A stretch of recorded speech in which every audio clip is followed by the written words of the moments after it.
This is Uthred Ronaldson, and this is vlog number 20, Conflict of Nations World War 3, day 26, and I'm playing as Afghanistan.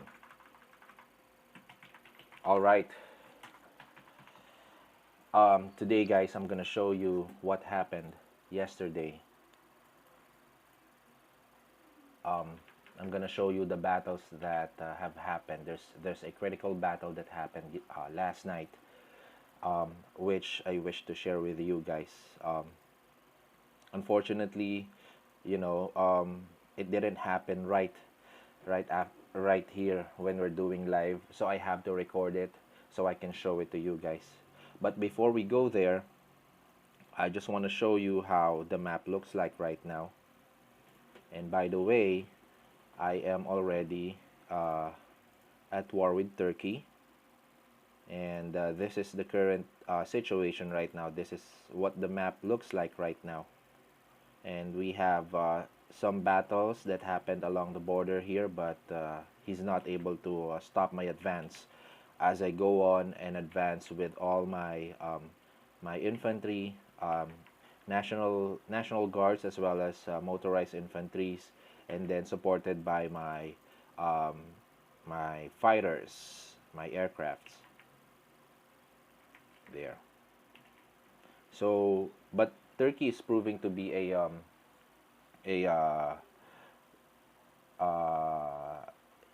well, I cannot say that he is effectively defending, but he is fighting.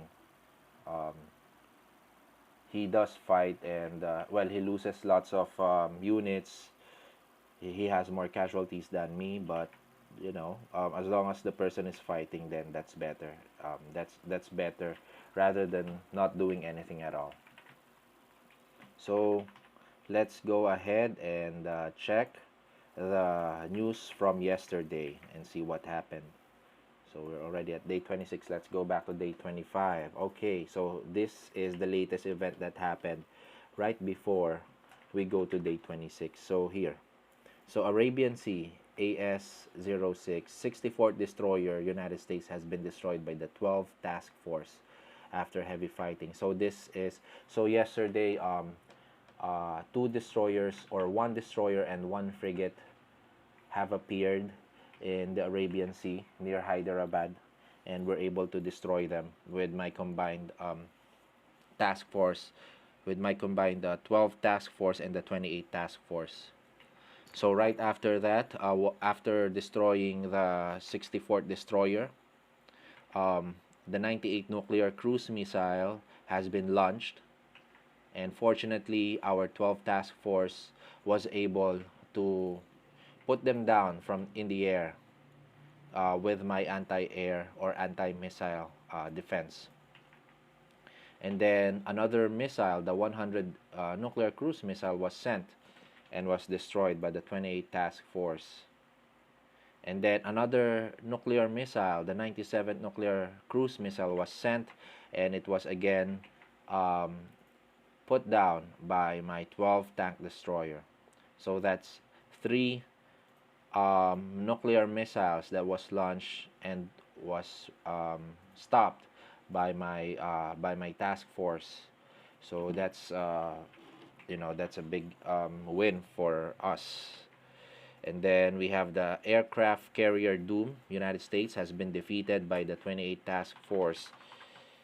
There, I'm gonna show you the replay later. And then in the Indus River, the 5th aircraft carrier Doom has been destroyed by the 28 task force. And then we have Arabian Sea, the 63rd Naval Strike Squadron has been destroyed by the 28 task force. And then we're also able to land in Comodoro Rivadavia. So our raid was a complete success, and here we go. Our 30th National Guard was able to land in Comodoro Rivadavia, and it's now capturing provinces in the South America, in the former Argentinian nation. Okay. Okay, so that's what happened yesterday. Now, let me show you the replay. Let me show you the battle that happened. Okay, hold on. So here's the battle that happened last night. So the US sent this fifth carrier strike group, and it has 25.9 ship damage, and it's composed of one cruiser, one destroyer, one frigate, and one aircraft carrier.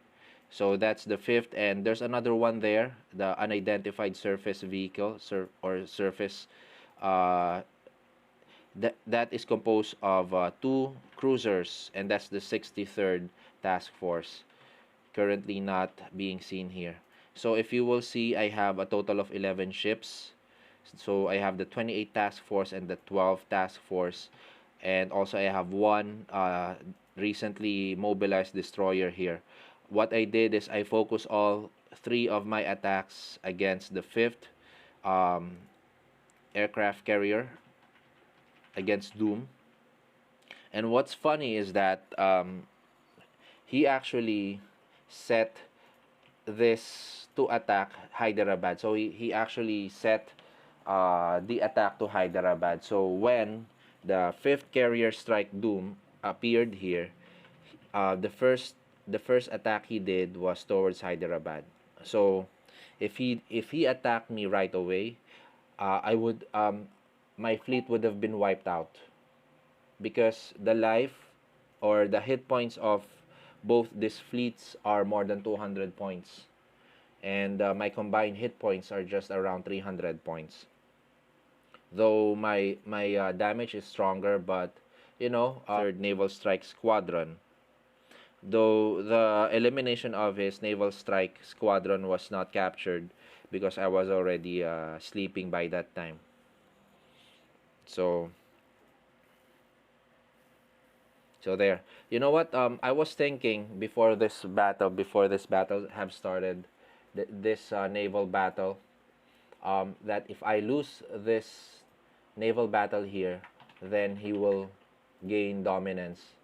So I was thinking that if he sank my fleet, then he will bomb Hyderabad, and I won't be able to defend it. So he will be able to eliminate my shipyard there, and then I was thinking that he will go straight to Basra to eliminate the second one. So if he did that, then my naval capability will be virtually wiped out.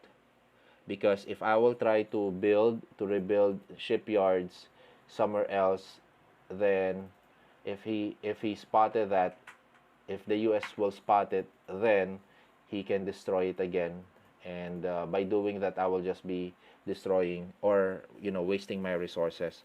So my plan B back then, if ever my ships will be wiped out, is that I will focus on ground troops, since he won't be able to land, and I have good air defense capability. So I was confident that I will be able to carry on inland even if I have no navy. But since we won the game, since we won the naval battle with only one casualty, and that's our frigate, then that only means that we can win this war. I will again continuously build my fleet, because my goal is to be able to send my fleet out and do some raids in his territories, in his homeland countries, in his homeland cities. But right now, I'm not yet confident, so I'm gonna keep my fleet in this area to protect Hyderabad and protect my coast. And once my fleet build up is complete, then I will send them straight to the United States. So that's how I do it, right? So I'm not that aggressive. I focus mainly on defense. If my enemy is aggressive, then I will let them be aggressive, and I will just, let them attack me, uh, and wait until they deplete their forces before I make my move, before I become aggressive. So then the next one is the Afghan-Turkish war. As you can see, Afghanistan casualties at 3,800, while Turkey is at 12,948. So we're winning this war also. there. And here's our casualty report yesterday. We lost one air superiority fighter, we lost a National Guard, we lost one National Guard and a strike fighter, and then arms industry, and we lost one frigate. I'm not sure, but yesterday, the U.S. just dropped a nuclear bomb or a nuclear missile in Berlin, where my um, strike fighter is stationed. My strike fighters are the ones protecting France and UK um, from any land invasion by the U.S. But the U.S. dropped a nuclear missile here in Berlin, causing causing mass casualties for my strike fighters. I lost a total of three fighters, three airplanes with that attack, and so I decided to recall my planes and focus instead on my defense in my homeland. So for the meantime, I'm gonna let France and the United Kingdom on their own. The UK is not doing any effort in defending his land, so I cannot help him. If he's not helping himself, then I cannot help him. France, on the other hand, is doing fine so far. He was able to recapture those cities and provinces that the U.S. have captured. But right now, the U.S. have started mobilizing mobile anti-air. So because of that, I'm no longer sure if I will be able to help them with my planes. Because of course, I'm not gonna let my planes get decimated far from home. So so that's what happened, and that's the reason why I pulled out my troops. So okay, if the UK falls, then Myanmar can join NATO. If Francis falls, then Poland can still be an ally. Um, but I will consider Myanmar and Japan because they are the ones who are active and at least putting up a fight, a decent fight. Especially Japan. So if you will see Japan just, happily takes on all those damages that the US is inflicting him. So that will give me some time to mobilize. As long as Japan is alive, then it will give me chance to mobilize and continue my attack. So he is now going for Anchorage, which is what I suggested. Let's just hope that Anchorage has no naval protection. Okay, let's go back to the news. So we accidentally invaded Armenia. Sorry about that, Armenia. Anyway, let's go back here. United Kingdom have lots of casualties. Libya and France still at war. This war still not yet over. It's been 2 weeks now and still not over. And here, 14th Tank Battalion, United Kingdom has been destroyed by the 72nd Corvette. So if you will see the casualty rate here, United States has 6,398 while the United Kingdom has 24,589. So that's a huge mismatch for these two. And then deceitful act of war, Semper Fuz attack Jamaica, okay. And then Serbia and Turkey also at war, okay. I'm gonna show you a big event in the United States later. The 10th Corvette has been destroyed by the 52nd Carrier Strike Group. Okay, this was yesterday. So it still has a Carrier Strike Group that I'll have to deal with. Okay, how many units does the US have? We've destroyed a lot of his units already, but he still has a lot more. So it's probably spending a lot of money here, a lot of gold. But so if he is using gold, then that's good. At least you will see that in this game, a gold user can be defeated. But of course, you cannot defeat him if he will continue doing that. He won't be able to defeat a gold user if he continues to use gold. But let's see. Maybe we can do that here in this game. Cuba is still fighting. Very good, Cuba. There. And here's the US casualties. Lots of casualties here. So 36 infantry lost 1 motorized infantry. Lost 1 motorized. So here's the casualties we have inflicted him. So 64th destroyer and 64th destroyer we've sank 1 frigate and 1 destroyer. We also destroyed the 98 cruise missile. The 62nd aircraft carrier Coast have lost 1 destroyer. We also destroyed 1 frigate from the 5th carrier strike group, another destroyer for the 5th carrier strike group, the 63rd naval strike wing. Naval strike fighter was destroyed. 63rd naval strike wing, 1 naval strike fighter was destroyed. The 100 nuclear cruise missile lost 1 nuclear cruise missile, same as the 97th nuclear cruise missile. He also lost 1 motorized infantry from the 87th Infantry Division and lost 1 cruiser for the 5th aircraft carrier Doom.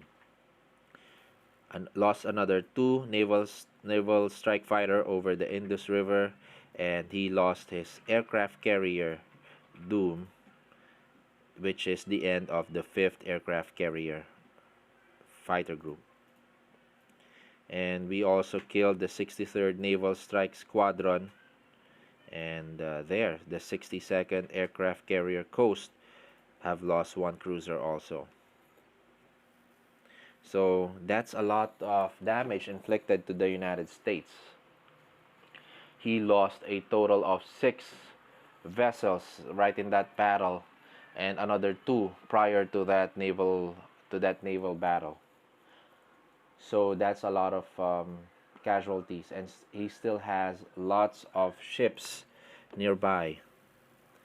I remember last night he was bombing Mumbai, and Mumbai is now at 61%. So almost no damage at all.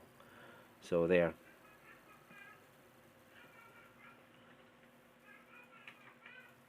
Here's our casualties. Tajikistan and Kazakhstan are at war. Okay, let's check this. Now, this one is something that I'll have to monitor because Kazakhstan is just right there in the north, and if he conquers Tajikistan, there, then we will share borders, and that means, I will be vulnerable from an attack from the north, Kazakhstan. This also opens up an opportunity for me to expand in Kazakhstan. So I think I'm gonna have to prepare for this.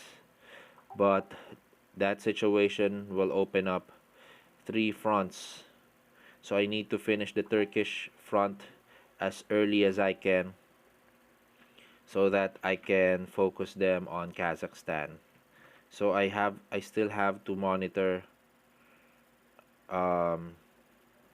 Myanmar here, because at any moment Myanmar can attack. He may decide to attack us. Okay, so another important changes in this game. Kazakhstan has become active.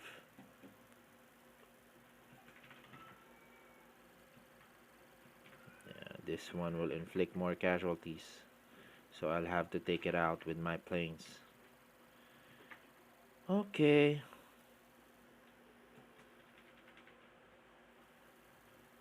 Army base built in Kandahar.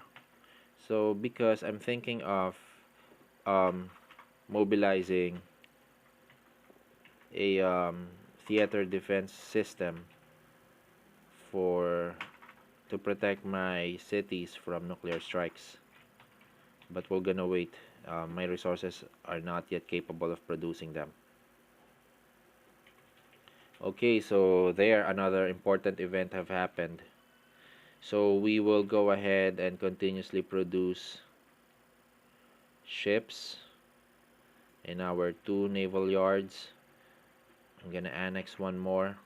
Good thing that my ships were not wiped out, because now I'll be able to focus on reproducing my planes, and then next will be another annexation of a city for my naval yard, for me to produce another naval yard. Okay, so I'm just gonna browse through here.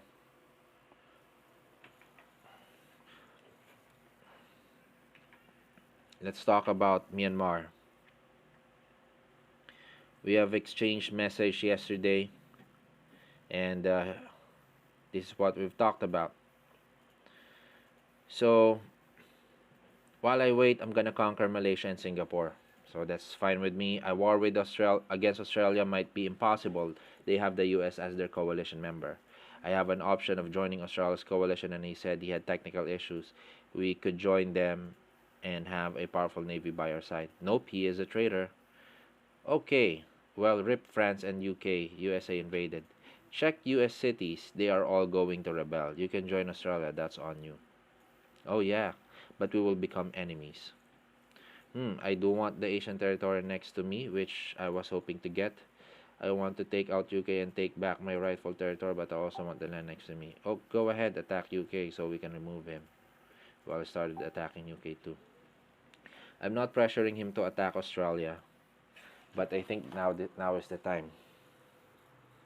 I just sank 2 US fleet.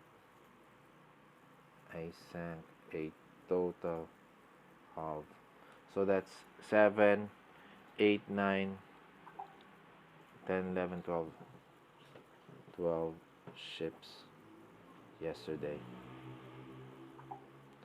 and I still have, I will fake this, okay? I still have 13 ships left.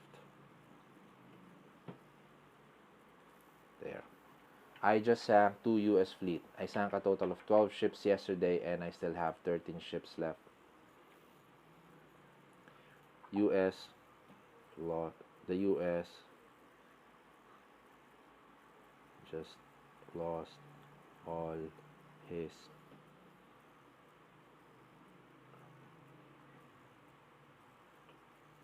cruisers and carriers. Check the news. Check the news. The US just lost all his cruisers and carriers. Check the news. Now is the time. Now is the time for, once you're done with the UK, once you're done with Malaysia, now is the time for you to attack Australia in Vietnam and Thailand. Once you're done with Malaysia, now is the time for you to attack Australia in Vietnam and Thailand. I will help you with the Navy. So I'm gonna get him to war with Australia so that I can free up, so that if Myanmar and Australia will go into war, then that will give me comfort knowing that Myanmar will stay as an ally, will possibly stay as an ally. The reason why I'm itching to invade Myanmar here is because he is close to my homeland, and if Australia and the US decided to land forces, or decided to land forces in Myanmar and march all the way up here and surprise me and do a surprise attack, then I will be surprised. Then he might be able to get to my core. But that will be a bloody hell of a fight for him, but that's a possibility. So as much as possible, I'd like to conquer Myanmar's Indian borders so that I will have a huge buffer against Australia and the US in case Myanmar joins them. Okay, now let's check. Let's check on the United States. As we have been monitoring the situation in the US, there's a lot of civil unrest in the United States, and those are all causing rebellions that are springing up across the United States from north to south. So we have two rebellions here, one in Vancouver and one in Calgary. So those two nations have rebelled. I mean, those two cities have rebelled against the U.S. government. Acapulco have also rebelled. Mexico City is in chaos, and it was an annexed city, but right now it has a possibility of rebelling also because its morale dropped to 30%. Merida as well, Guatemala City, Tegucigalpa, Managua. So all the cities here are actually on fire. We're just waiting for them to rebel. Um, Look at this. Not one city was spared. All of his cities are on fire. And many of them have already rebelled, like Arequipa, Trujillo, Tumaco, Barranquilla, Valencia. So a lot of cities have already rebelled. We also have there, right here in the south, Santiago rebelled, um, Cordoba, Rosario, and then we have a rebellion here also that's growing in San Miguel and in Tarija. So all his cities are actually rebelling. All the occupied cities are rebelling. The only cities hasn't that are not on fire. So look at this, Mexicali is also on fire. So those cities that are not on fire are his homeland cities like Los Angeles, San Francisco. But if you will notice, their morale is at 40-ish levels. Portland at 43. Even his annexed cities are rebelling.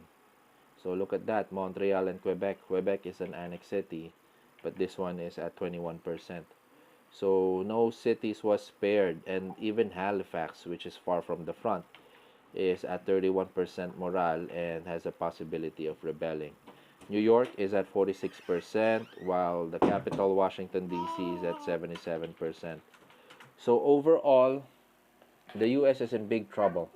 Within 24 hours, those cities, occupied cities, which are on fire right now, may rebel, and only those that has garrison troops may be spared from insurgents. But you're gonna need lots of infantry. Um, he's not building. I haven't seen National Guards from the U.S., so his garrisons are probably motorized infantries, and that's gonna be difficult to produce at this certain time, um, wherein you will have to garrison all your cities. So that will be very, very bad for the United States. I wish to see the result tomorrow in the news. Tomorrow, the news will release its report about the economy. So the last time we checked, United States is still the leading country with 50,000 tons of production, and followed by Afghanistan at 39,000 tons of production. So right after the rebellions on U.S. Occupied cities, um, I'm expecting a little bit that U.S. economy will go down tremendously. Um, Not to mention that the morale in his homeland or in his home cities, since they drop, the production rate of those cities will also drop. So he probably has, the US has lots of gold in Fort Knox, and is definitely using them to fund his wars, since his economy, his cities are in rambles. Okay, so that's the dilemma the US is having right now. So that's what the players of COW needs to consider also. Most players, they only look at the strength of their enemies. If they see their enemies strong, if they see that the enemy's territories are getting huge, bigger than them, they are starting to fear. They are starting to think that that nation is the strongest. They don't think that, everyone has challenges in this game. Even the strongest has challenges in this game. Um, for example, the US challenge here is huge. If he won't be able to stop those cities or recapture those cities, they will all get lost. And we all know that cities that went on insurrection may actually expand. And if they expand, then it will be difficult to recapture, because once you go on a campaign to recapture rebel cities, you cannot just streamroll them. You have to capture one city at a time. You have to stabilize the morale of each cities that you will recapture, because they will just rebel again if you won't. So it's really difficult to recapture uh, rebel cities. I'm telling you, it's gonna take a while to recapture them. That happened on my second game. Most of European cities have rebelled, mainly because what I did back then, I had lots of enemies. Germany, Austria, and Belarus were my enemies back then. So my strategy was to capture their homeland cities and then move on to the next one. So their cities will definitely rebel. So I purposely did that so that those cities will rebel, and my enemies will have difficulty in recapturing their homeland cities. So it turned out to be successful, but of course, I will have to reconquer and defeat the rebels, since, for us to win, we need to capture those points. So I have to recapture, and it took me weeks just to recapture those rebel cities. So that's another war on its own, and you cannot wage an all-out war against the rogue states if you have a major ongoing war that is undecided yet. Okay, so here the rogue state is our ally, basically, because once the cities here rebelled, then the rogue state may expand their territories, and the US, with his low morale, will definitely have a hard time recapturing them. And that's going to be an opportunity for me to send raids towards his um, towards his homeland cities. I will let South America to be um, festered by insurgents or rebels. I will focus on my raids with the United States. So that's what I'm gonna do next. But the US will be busy within a couple of weeks clearing up his nation from insurgents. So he will be busy. But the good thing about that is that I'm too far from him. So the only thing that I can do is to send raids. But yeah, that's what's gonna happen. The U.S. will have enough time to recapture his territories, to stabilize his morale, to win his people back. He will have time to do that, but that will also give me time to invade Turkey, establish dominance here in my location, and possibly to take out Australia too. And the U.S. will be isolated. So this is a crucial moment. Myanmar needs to maintain his alliance with me, because he knows that a war with me will not go well for him, as I have my troops stationed in his borders, and I can attack him anytime I wish. Whew. That's a lot to cover.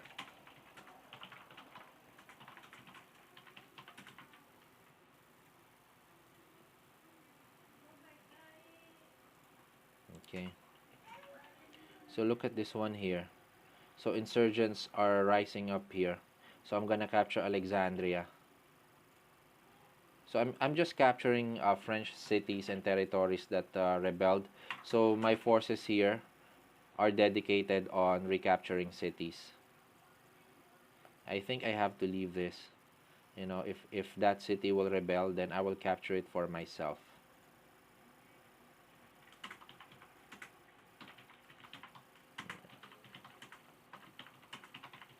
I'm done helping my allies. You know, I can win this alone if I will decide if I decided to go for this alone, then I can do it. You know, I will let France and UK by themselves because I cannot virtually help them. I cannot help them. They need to help themselves. Look at this. This is dangerous.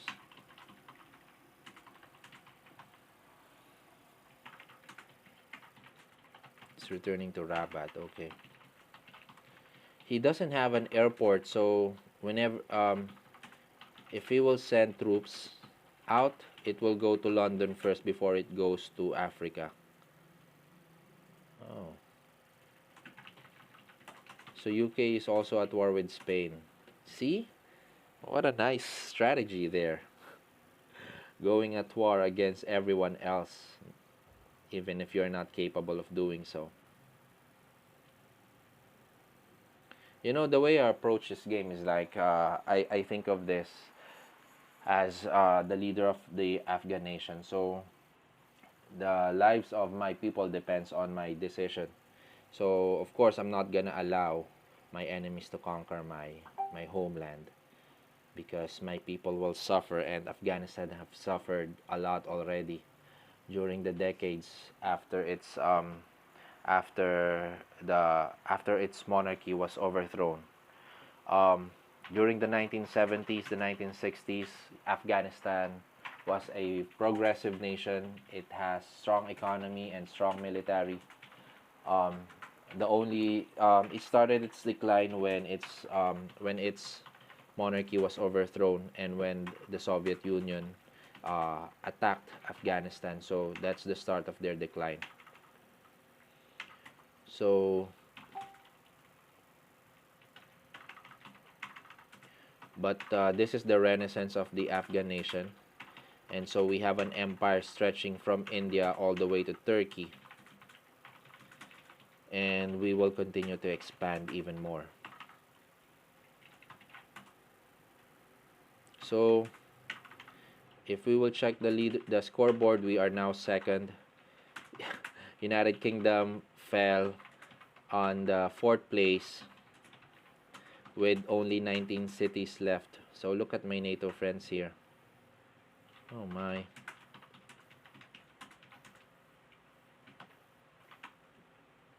And I'm at 682 points with 61 cities captured. Rogue State is on the third place with 489 points and 71 captured cities. See? So let's see. I'm hoping that that the United States points will go down even further as rebellion starts to spring in his territories. So that's it for now, guys. Thank you so much for watching. Thank you for supporting this channel. I hope you guys are enjoying, and feel free to leave your comments down below and provide me some feedback of your experience with my channel so we can improve and provide you with much better content. So please stay tuned and watch out for more Conflict of Nations World War III. Have a great day.